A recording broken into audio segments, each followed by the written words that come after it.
Hello students, welcome back to organised knowledge channel. और आज की इस वीडियो में बच्चों हम डिस्कस करेंगे वर्कशीट नंबर 24 फॉर क्लास 6। और ये वर्कशीट आपके लिए 21 दिसंबर 2020 के लिए शेड्यूल की गई है डायरेक्टरेट ऑफ एजुकेशन की ओर से। सब्जेक्ट है बेटा सोशल साइंस और लेसन 5 है major domains of the earth. Lesson 5 हम इसका स्टार्ट करेंगे। बेटा अभी तक आपने चैनल को सब्सक्राइब नहीं किया है तो चैनल को सब्सक्राइब कर लें और बेल आइकन भी प्रेस कर लें ताकि आप बच्चों को हर वीडियो की नोटिफिकेशन मिलती रहे। So now let's start lithosphere. तो बेटा हम पढ़ेंगे लिथोस्फीयर के बारे में। The earth is the only planet which has life. सभी बच्चे जानते हैं कि केवल हमारा अर्थ ही एक ऐसा प्लेनेट है जिसके ऊपर लाइफ जो है वो क्या है, पॉसिबल है। यानी जो भी लाइफ यानी हमें जीने के लिए जितनी सुविधाएं चाहिए वो सभी केवल अर्थ पर ही हैं। और इसीलिए केवल अर्थ ही एक ऐसा प्लेनेट है जिस पर लाइफ जो है वो पॉसिबल है। Human being can live here because the life sustaining element of land, water and air are present on the earth. और बेटा हमें जिंदा रहने के लिए क्या चाहिए? हमें चाहिए रहने के लिए जमीन चाहिए, लैंड। पीने के लिए पानी के बिना हम जिंदा नहीं रह सकते। हवा यानी ऑक्सीजन वो हमें चाहिए सांस लेने के लिए। और ये सभी जो सस्टेनिंग लाइफ सस्टेनिंग एलिमेंट हैं यानी जीवन के लिए जो आवश्यक परिस्थितियां हैं वो सभी केवल और केवल कहाँ पर मिलती हैं? अर्थ पर मिलती हैं। इसीलिए हम ह्यूमन बीइंग जिंदा हैं। The earth is called the blue planet. Earth को क्या कहा जाता है? अर्थ को ब्लू प्लेनेट कहा जाता है, नीला ग्रह। क्यों? Because 71% of earth covered with water. क्योंकि वाटर जो है जो 71% अर्थ का जो एरिया है वो किससे कवर है? वाटर से कवर है। और बाकी 29% विद द लैंड। और केवल 29% एरिया वो किससे कवर है? वो लैंड से कवर है। ठीक है। The solid portion of the earth on which we live is called the lithosphere. और बेटा जो सॉलिड पोर्शन है यानी जो लैंड है जिसके ऊपर हम रहते हैं, घर बनाते हैं, सड़कें बनती हैं, हम चलते फिरते हैं, वो एरिया जो है वो क्या है? वो लैंड है। और उसको हम क्या कहते हैं? उसको हम लिथोस्फीयर कहते हैं। क्या कहेंगे बेटा? लिथोस्फीयर। इंपॉर्टेंट है आपके लिए। लिथोस्फीयर क्या है? Lithosphere is the solid portion of the earth. It comprises the rocks of the earth crust and thin layer of the soil. So ये क्या है कि जो अर्थ क्रस्ट की रॉक्स हैं और जो सॉइल की जो थिन लेयर्स हैं वो सभी इसमें आती हैं। किसमें? लिथोस्फीयर में। Okay.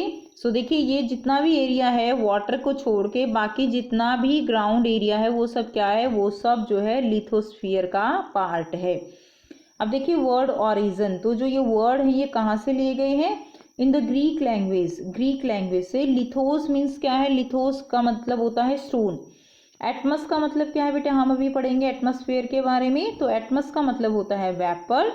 And hydro means water. तो हम पढ़ेंगे हाइड्रोस्फीयर के बारे में। तो ये क्या है? हाइड्रो मीन्स क्या होता है? Hydro HYDRO। हाइड्रो मीन्स होता है वाटर एंड बायोस का मीनिंग होता है लाइफ। बायोस मीन्स क्या होता है? लाइफ। ठीक है। तो ये हम आगे इसमें पढ़ेंगे। उसके बाद देखिए the gaseous layer surround the earth is called the atmosphere where oxygen, nitrogen, carbon dioxide and other gases are found. तो जो हमारे चारों तरफ अर्थ के चारों तरफ जो गैसियस लेयर है, गैसेस की जो लेयर है उसको हम क्या कहते हैं? उसको हम एटमॉस्फेयर कहते हैं। और उस एटमॉस्फेयर में कौन सी गैसेस हैं? ऑक्सीजन जिसमें हम सांस लेते हैं, नाइट्रोजन, कार्बन डाइऑक्साइड और जो अदर गैसेस हैं। आपको पता होना चाहिए बेटा ऑक्सीजन कितने परसेंट है? ऑक्सीजन 21% है, नाइट्रोजन 78% है और कार्बन डाइऑक्साइड वो कितनी है? 0.03% है। ठीक है। और बाकी जो है क्या है? Other gases. ओके बेटा, बाकी अदर गैसेस हैं। सो ये सभी गैसेस कहाँ प्रेजेंट है? हमारे एटमॉस्फेयर में। हमारे जो चारों तरफ का जो एयर का ब्लैंकेट है उसको हम क्या कहते हैं? उसको हम एटमॉस्फेयर कहते हैं। After that water cover a very big area of the earth's surface and this area is called the hydrosphere। जो वाटर है बेटा, जहाँ पे पानी है ना, वो क्या कहलाता है? That is known as hydrosphere. क्या कहते हैं उसको हम कहेंगे hydro. Hydro means water, so that is known as hydrosphere. Hydrosphere comprises water in all its form, that is ice, water and water vapour. तो जो आइस है, ऐसा नहीं है कि केवल जो वाटर है लिक्विड फॉर्म में केवल वही हाइड्रोस्फीयर में इंक्लूडेड है। जो स्नो होती है, जो आइस है बेटा, जो माउंटेन्स हैं, वो सभी जो है किस में आता है? वो सभी हाइड्रोस्फीयर में आता है। वाटर वेपर्स भी वो क्या है? हाइड्रोस्फीयर में ही होते हैं। Next is the biosphere. Biosphere is the narrow zone, ठीक है, where we find land, water and air together. It is very important for living organism. तो जो बायोस्फीयर है वो क्या है? That's a narrow zone. जो बायोस्फीयर है बेटा वो जो है जहाँ पर जो ऐसा एरिया है, नैरो जोन है, ऐसा एरिया है जिसमें ये तीनों मिलेंगे।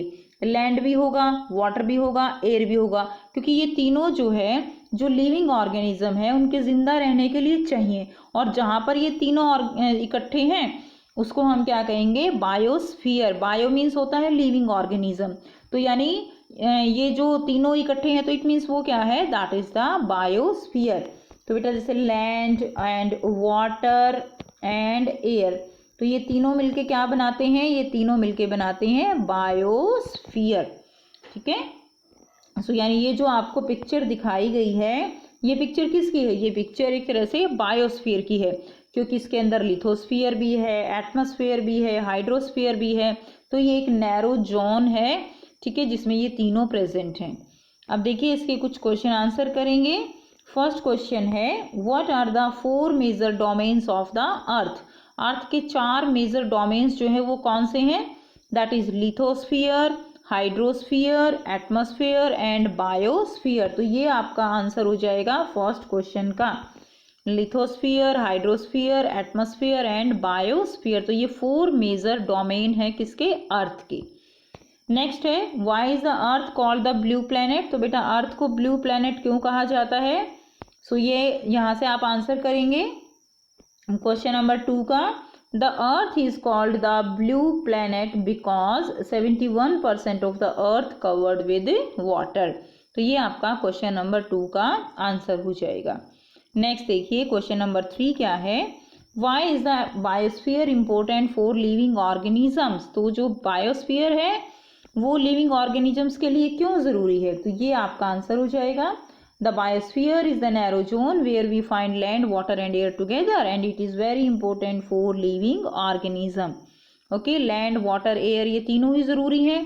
तीनों ही क्या है? बायोस्फीयर बनता है इनसे, और ये जो लिविंग ऑर्गेनिजम्स हैं उनके लिए ज़रूरी है। तो ये आपका क्वेश्चन नंबर 3 का आंसर हो जाएगा। तो ये थी बच्चों आपकी आज की एसएसटी की वर्कशीट। आई होप बेटा आपको ये वर्कशीट क्लियर है।